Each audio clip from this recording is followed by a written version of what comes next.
Informasi pemirsa, Iran meluncurkan rudal ke Israel pada Sabtu 28 Februari pagi sebagai bentuk serangan balasan atas agresi yang dilakukan Israel sebelumnya.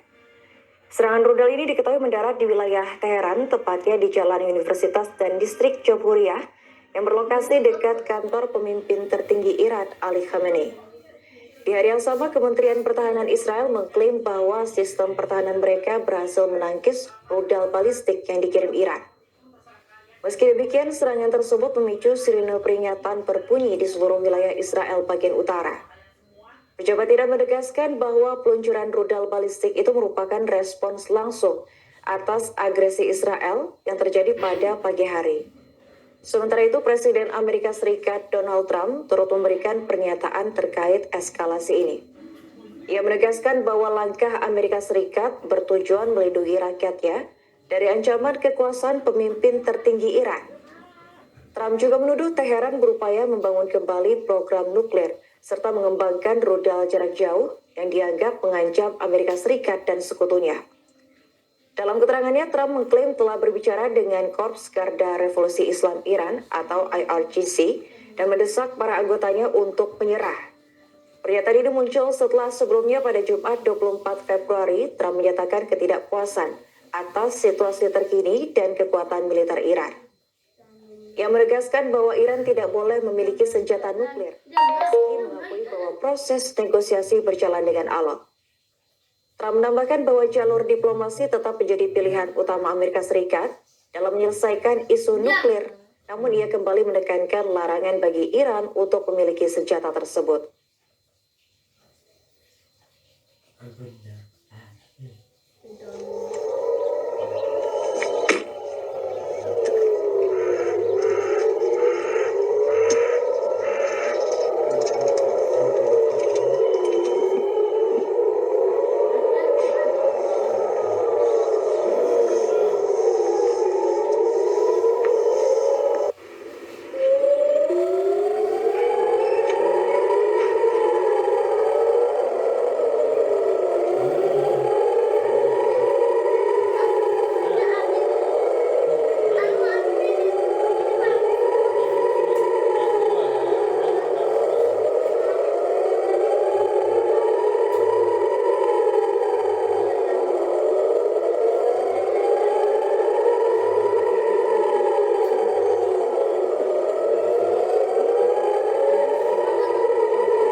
Pemirsa, Israel kembali melancarkan serangan rudal ke Iran pada Sabtu 28 Februari pagi waktu setempat.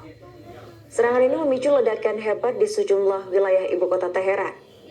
Juru bicara militer Israel menyebut serangan tersebut dilakukan sebagai langkah preemptif untuk menghilangkan ancaman terhadap keamanan negara.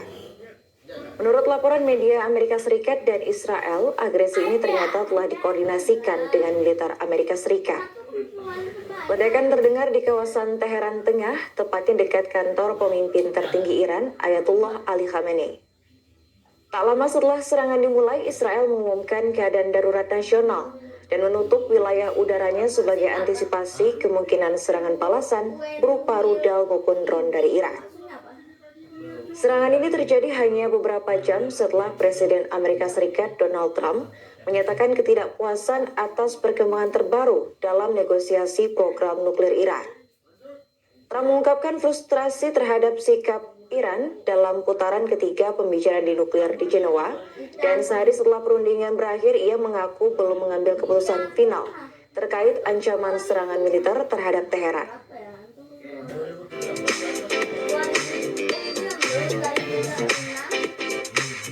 Tinggal lanjutin bekas yang tadi aja nih. kita lihat tombol hitam ini beneran ada. Nah ini loh guys, untuk pengguna baru dikasih tombol hitam nih. Coba gue terima deh, kita buktikan kalau emang beneran ada. Trump menegaskan bahwa Washington tidak akan menerima jika Iran memiliki senjata nuklir. Seraya menilai bahwa Iran tidak menunjukkan iktikat sesuai harapan selama proses negosiasi. Meski demikian, Iran berulang kali menegaskan tidak pernah mengejar senjata nuklir. Sementara penilaian intelijen Amerika Serikat sendiri tidak menemukan bukti bahwa Teheran telah memutuskan untuk membangun senjata tersebut.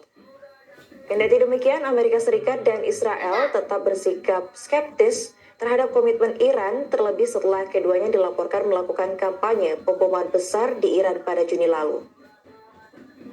Dalam beberapa pekan terakhir, Amerika Serikat juga meningkatkan kehadiran militernya di kawasan, termasuk dengan mengerahkan 2 kelompok serangan kapal induk.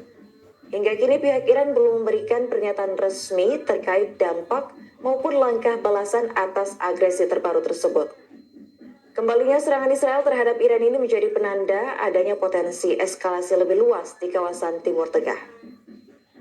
Short time ago, the United States military began major combat operations in Iran. Our objective is to defend the American people by eliminating imminent threats from the Iranian regime, a vicious group of very hard, terrible people. Its menacing activities directly endanger the United States, our troops, our bases overseas, and our allies throughout the world. For 47 years, the Iranian regime has chanted death to America and waged an unending campaign of bloodshed and mass murder, targeting the United States, our troops, and the innocent people in many, many countries. Among the regime's very first acts was to back a violent takeover of the U.S. Embassy in Tehran, holding dozens of American hostages for 444 days. In 1983, Iran's proxies carried out the Marine barracks bombing in Beirut that killed 241 American military personnel. In 2000, they knew and were probably involved with the attack on the USS Cole. Many died. Iranian forces killed and maimed hundreds of American service members in Iraq. The regime's proxies have continued to launch countless attacks against American forces stationed in the Middle East in recent years, as well as U.S. naval and commercial vessels and international shipping lanes. It's been mass terror, and we're not going to put up with it any longer. From Lebanon to Yemen and Syria to Iraq, the regime has armed, trained, and funded terrorist militias that have soaked the earth with blood and guts. And it was Iran's proxy, Hamas, that launched the monstrous October 7th attacks on Israel, slaughtering more than 1,000 innocent people, including 46 Americans, while taking 12 of our citizens hostage. It was brutal, something like the world has never seen before.